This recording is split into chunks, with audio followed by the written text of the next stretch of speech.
You're listening to the BBC, and this is Culture Shock. We'll hear from a man who's on a mission to demonstrate that traffic controls are an unnecessary evil.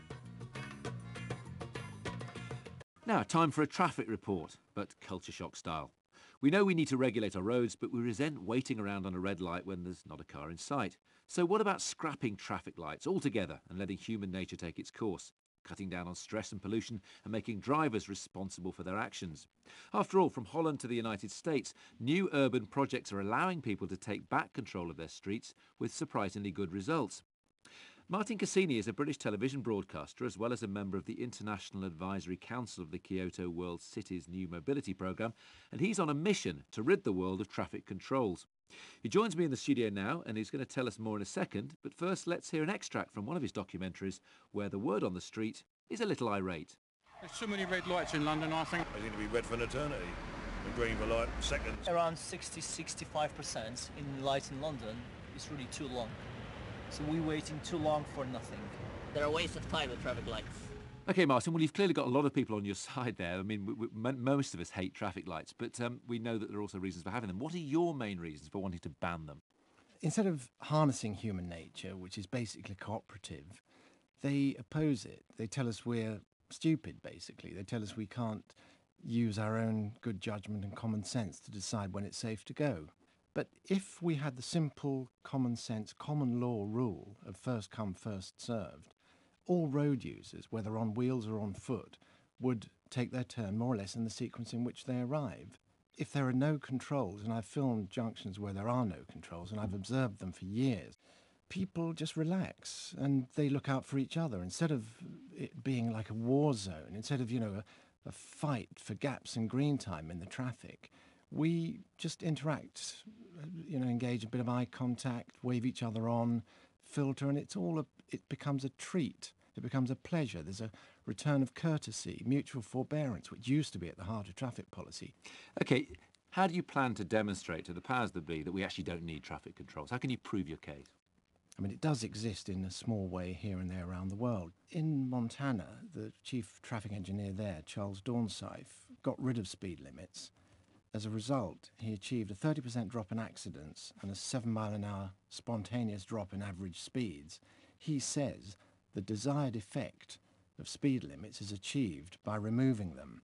The shining example of all this is a scheme in Drachten in Holland by the leading light in the field of shared space.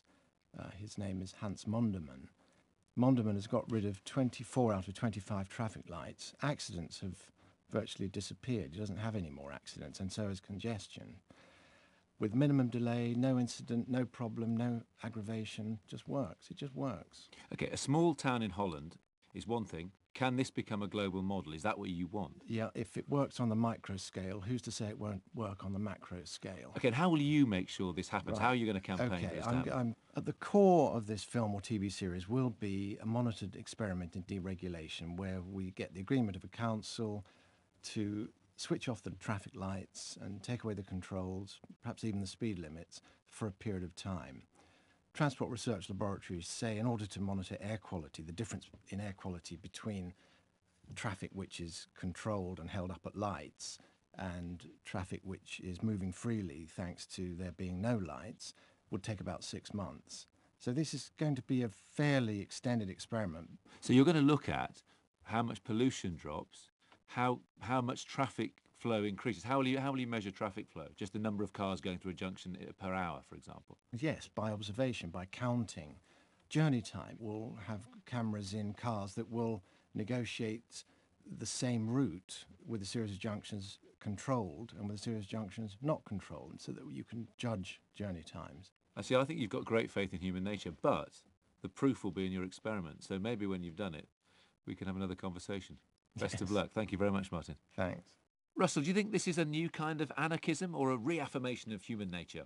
Probably a bit of both. One of the things that we're learning at the moment, and that actually technology might be teaching us, is that actually cooperation is a really good idea, and that it's very often a better idea than competition.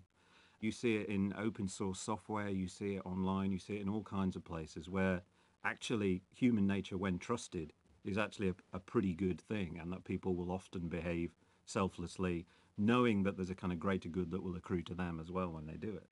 So you think that, say, people like me who get worried about the odd lunatic who may decide to take advantage of the fact that there's no restrictions at all anyway, that's in a way, that kind of view is conditioned by the fact that we're already over-restricted, and that once you get rid of restrictions, people start to behave in a different way anyway.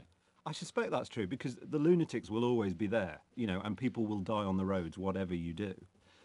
The tides you're kind of seeing in society seem to be, on the one hand, a lot of people arguing for deregulating everything, and on the other hand, a lot of people arguing for more regulation. So you've got health and safety and lawyers and a desire to kind of, we've got to stop people doing that, we've got to stop kids eating burgers. There's enforcement over there, and over here there's a side of people that's saying actually we need to get kids less bored, we need to regulate less. You just said we should make kids more bored in the early part of this programme. Okay. But there are these tides going on of trust people, it'll work out, it'll be fine. And on the other hand, we need to regulate everything. We need to observe people's lives. We need to, help them be good. It feels like that's, a global debate that's going on at the moment. Do we solve global warming through more regulation? Do we solve it through some kind of natural market solution? That seems like broad trends that are going on, a conversation that's going on everywhere. Indeed it is. I suppose that on this specific debate about traffic, though, the proof will be in the kind of experiments that Martin Cassini and others are doing. So we look forward to seeing the results of that in the future. Russell Davies, thank you very much, and thanks to my other guests, including Martin Cassini. It was great to hear all your thoughts with us on Culture Shock. And that's it, I'm afraid, for this week. Coming up at the same time tomorrow from the BBC is our World Book Club's book programme with the author Frank McCourt talking about Angela's Ashes. But for now, from me, Tim Marlowe, my producer Estelle Doyle, and all of us at the cutting edge of the future on Culture Shock, goodbye.